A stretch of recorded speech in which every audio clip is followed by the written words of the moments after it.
Hello नमस्कार बच्चों लोग, कैसे हैं। उम्मीद है कि आप लोग अच्छे होंगे और जो प्रयास किया जा रहा है उसको समझने की कोशिश करते होंगे। आइए यार, आज हम देखते हैं जो हमारा टॉपिक चल रहा था शेयर और डिविडेंड का दूसरा पार्ट, जिसमें आज के दिन हम लोग डिस्कस करेंगे डिविडेंड। ये डिविडेंड क्या होता है, इसके इंट्रोडक्शन के बारे में जानेंगे। तो डिविडेंड एक्चुअली जो होता है वो एक प्रॉफिट ही है।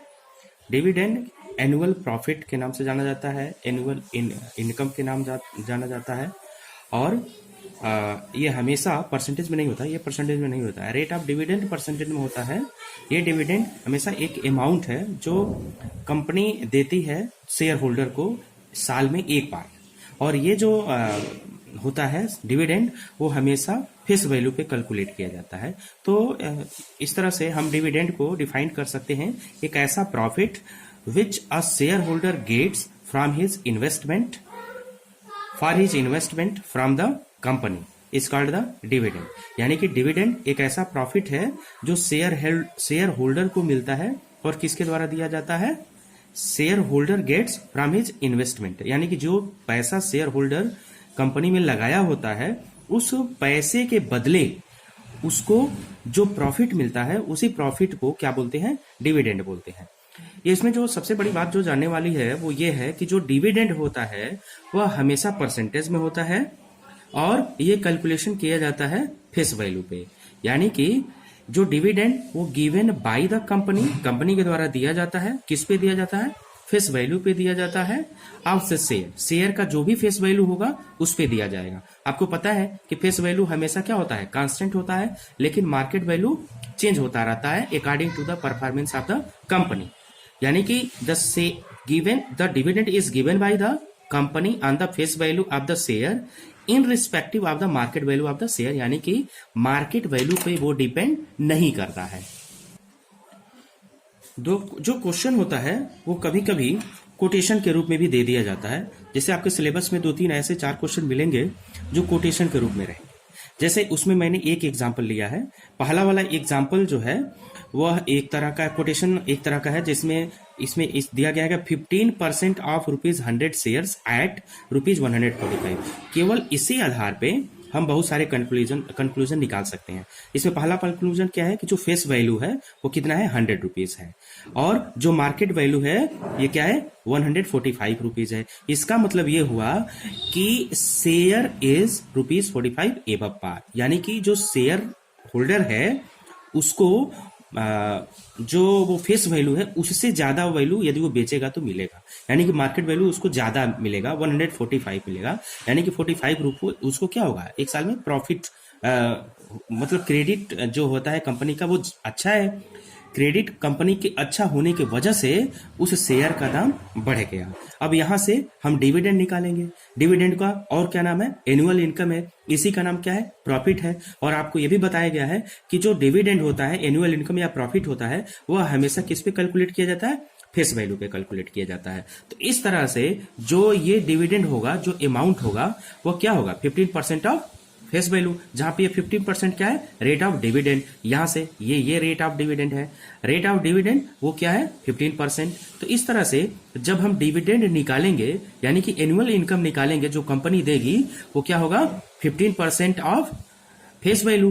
तो 15% में 15/100 और फेस वैल्यू क्या है, 100 है। और इस तरह से ये 100 कैंसिल हुआ और हमारा जो आंसर आया वो ₹15 आया। इसका मतलब जो डिविडेंड हुआ तो वो ₹15 आया। इस तरह से इस कोटेशन से हम ये चीज निकाले कि पहला फेस वैल्यू ₹100 है, दूसरा मार्केट वैल्यू ₹145 है, और इसमें ₹45 जो बढ़ा है वो क्या है, एबव पार, या इसको एट प्रीमियम भी बोला जाता है, एट प्रीमियम ₹45। ओके।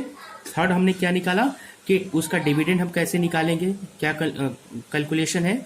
हमने इसका डिविडेंड निकाल लिया, एनुअल इनकम निकाल लिया, प्रॉफिट निकाल लिया, जिसका वैल्यू कितना आया, ₹50 पर एनम। इसका मतलब एक शेयर पे उसको कितना फायदा हो रहा है, ₹15 का फायदा हो रहा है एक साल में। तो इस कैलकुलेशन से हम कह सकते हैं कि इट मीन्स तो डिविडेंड या जो प्रॉफिट है और एनुअल इनकम है does not depend on market value. देखो बच्चों, 3 कंडीशन होता है। जब मार्केट वैल्यू बराबर होता है फेस वैल्यू के। ये कौन सा कंडीशन होता है? एट पार वाला कंडीशन होता है। दूसरा कंडीशन क्या हो सकता है? एबव पार। ये कब होता है? जब मार्केट वैल्यू ज्यादा हो जाता है फेस वैल्यू से। और तीसरा कंडीशन क्या होता है? जब मार्केट वैल्यू कम हो जाता है फेस वैल्यू से, तो ये कंडीशन होता है बिलो पार। इस तरह से एट पार, एबव पार और बिलो पार, ये 3 कंडीशन होता है। इन तीनों कंडीशनों में डिविडेंड और जो प्रॉफिट होता है वो कैलकुलेटेड ऑन फेस वैल्यू, यानी कि जब भी डिविडेंड कैलकुलेट किया जाएगा वो फेस वैल्यू पे कैलकुलेट किया जाएगा। हमें ये ध्यान नहीं रखना है कि उस समय उसका मार्केट वैल्यू क्या है, कब? डिविडेंड कैलकुलेशन करते समय।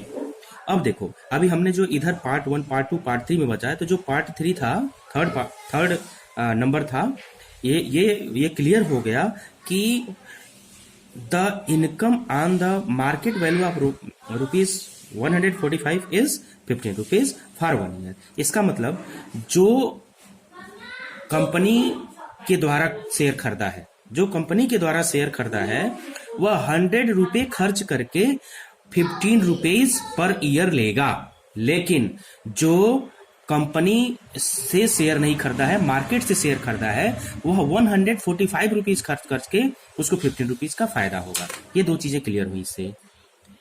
इस बेस पे एक चौथा जो बहुत इंपॉर्टेंट चीज है जो हम निकालते हैं, जो 5वां है, वो ये है कि रेट ऑफ रिटर्न कैसे निकालते हैं। जो रेट ऑफ रिटर्न होता है उसको यील्ड भी बोला जाता है, यील्ड या यील्ड पर एनम बोला जाता है। ये always calculated on market value. ये देखिए, जो यील्ड है वो हमेशा मार्केट वैल्यू पे कैलकुलेट किया जा रहा है। लेकिन वहीं जब हम लोगों ने डिविडेंड निकाला तो अमाउंट ऑफ डिविडेंड किस पे कैलकुलेट किया जाता था? फेस वैल्यू पे। ध्यान रहे, जो यील्ड है यानी कि रेट ऑफ जो रिटर्न है वो मार्केट वैल्यू पे कैलकुलेट किया जाता है। तो इसका मतलब यह है कि it tells that how much percent we means who share holder are getting annually. तो therefore the rate of return या यील्ड परसेंट का जो फार्मूला होता है वो होता है एनुअल इनकम। ये एनुअल इनकम क्या है? प्रॉफिट है। ये एनुअल इनकम क्या है? डिविडेंड है, अपॉन मार्केट वैल्यू इनटू 100। ये परसेंट में हमेशा निकाला जाएगा। अब तीसरे वाले से हम लोगों ने ये निकाला कि जो इसका एनुअल इनकम आया वो कितना आया था? 15 रुपीज। मार्केट वैल्यू क्या था इसका? 145 रुपीज था। इस तरह से हमने जब कैलकुलेट किया तो ये देखा कि रेट ऑफ रिटर्न कितना हो रहा है? 10 इंटीजर 10/29%। इतना उसका क्या हो रहा है? रेट ऑफ रिटर्न हो रहा है। यानी कि यदि कोई शेयर होल्डर मार्केट से 145 रुपीज में शेयर को खरीदता है तो पर एनम उसका जो रिटर्न निकल रहा है वो इतना निकल रहा है, 10 होल नंबर 10/29%। अब इसी तरह हम एक similarly I want to take one other example, another quotation, that is 12% ₹25 share at a discount of ₹5। इसका मतलब क्या हुआ कि यहाँ पे ये फेस वैल्यू क्या है? 25 रुपीज है। रेट ऑफ रिटर्न क्या है? रेट ऑफ डिविडेंड क्या है? 12 रुपीज है। और ये डिस्काउंट पे चल रहा है, 5 रुपीज के डिस्काउंट पे चल रहा है। यानी कि ये कौन सा कंडीशन है? Below par. यहाँ पे देखिए डिस्काउंट चल रहा है, यानी कि फेस वैल्यू उसका क्या था? 25 रुपीज था। लेकिन जो क्रेडिट है कंपनी की कम हो रही है, परफॉर्मेंस कंपनी का कम हो रहा है, जिसकी वजह से वो 5 रुपए डिस्काउंट पे चल रहा है। तो इस तरह से उसका जो मार्केट वैल्यू होगा, फेस वैल्यू 25 रुपीज से 5 रुपए कम, यानी कि 20 रुपीज होगा। इस कंडीशन में हम देखें तो मार्केट वैल्यू क्या हो गया? कम हो गया फेस वैल्यू से। यानी कि कौन सा कंडीशन है? बिलो पार या एट डिस्काउंट वाला कंडीशन है। अब यदि इस कंडीशन में हम एनुअल इनकम निकालना चाहें, जिसको हम प्रॉफिट भी बोलते हैं, जिसको हम डिविडेंड ऑफ 1 शेयर भी बोलते हैं, ये भी क्या होगा? Rate of dividend into face value. क्यों? क्योंकि जो रेट ऑफ डिविडेंड, जो अमाउंट ऑफ डिविडेंड निकाला जाता है, एनुअल निकाला जाता है, वो हमेशा फेस वैल्यू पे निकाला जाता है। इसको कैलकुलेट किए तो कितना आया? 3 रुपीज आया। इसका मतलब ये हुआ कि 20 रुपए मार्केट वैल्यू पे जो इनकम है इस कंडीशन में वो कितना हुआ? 3 रुपीज हुआ। तब जब हम यहां भी रेट ऑफ रिटर्न निकालना चाहेंगे तो annual income upon investment into 100%, तो एनुअल इनकम कितना आया? 3 रुपीज बाई 20, यानी कि 15% यहाँ पे उसका एनुअल इनकम दिखा रहा है। कब? जब फेस वैल्यू क्या है? 25 रुपीज है, लेकिन मार्केट वैल्यू कितना हो गया? मार्केट वैल्यू उसका हो गया 20 रुपीज। तो इस कंडीशन में उसको फायदा कितना हो रहा है? 15% का। यानी कि जो ओरिजिनल शेयर होल्डर होगा, जो कंपनी से शेयर खरीदा होगा, उसको 25 रुपए खर्च करने पर कितना फायदा हो रहा है? 15% का फायदा हो रहा है। लेकिन अब चूंकि उसकी क्रेडिट कम हो गई है, कंपनी की क्रेडिट खराब हो गई है, तो मार्केट वैल्यू उसका कम हो गया है, तो जो मार्केट से लिया होगा शेयर उसको 20 रुपए खर्च करके ही 15% का रेट ऑफ रिटर्न मिल रहा है। अब आइए देखते हैं कुछ फार्मूला जो बहुत ही इंपॉर्टेंट है। जैसे मान लीजिए हम इन्वेस्टमेंट निकालना चाहते हैं।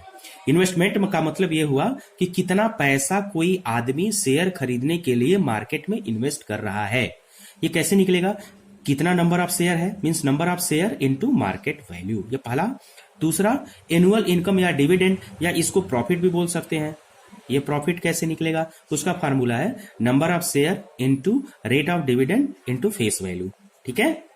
फिर तीसरा कैसे निकलेगा? रेट ऑफ रिटर्न, अभी जो बताया था। यील्ड कैसे निकलता है? एनुअल जो इनकम होता है अपॉन इन्वेस्टमेंट इनटू 100, ये हमेशा किस में निकलेगा? परसेंटेज में निकलेगा, ठीक है ना। अब इसमें चौथा जो फार्मूला है वो क्या है? Number of share. तो number of shares is equal to investment upon market value of 1 share. या इसको निकालने का एक दूसरा फार्मूला है, वो क्या है? Annual income upon income of 1 share. यहाँ पे क्या था? Investment upon market value of 1 share. Okay, try to understand. यह number of share we can calculate with the help of two formula. The first one is investment upon market value of 1 share, and the other formula is annual income upon income of 1 share. And again, one more thing, one more formula we can create here, just like what is that? Rate of dividend, जिसको हम symbolically दिखाएंगे dividend percent, into face value is equal to rate of return, जिसको हम symbolically दिखाएंगे yield, y for yield percent into market value. अब यहां से हम इसको ऐसे कैसे निकाल सकते हैं? ऐसे कैसे कन्वर्ट कर सकते हैं? Dividend percent into face value equal to yield percent into market value. फिर इसको हम ऐसे कर सकते हैं, dividend percent upon yield percent equal to market value upon face value. इस तरह से इस वीडियो में हमने ये क्लियर करने की कोशिश किया कि शेयर एवं डिविडेंड से संबंधित जो डिविडेंड है वो क्या चीज है, और संबंधित जो कोटेशंस थे वो हमने बताया। फिर उससे संबंधित जो फार्मूले थे वो बताया गया। इसके बाद वाले वीडियो में ये बताने की कोशिश की जाएगी कि कैसे कुछ क्वेश्चन को हम सॉल्व करें वनली यूजिंग दिस 4-5 फार्मूला। केवल ये 2-4 फार्मूलों का यूज करके ही हम सारे के सारे क्वेश्चन कर सकते हैं। तो I hope, stay hope, save lives and prepare for the syllabus. Thank you.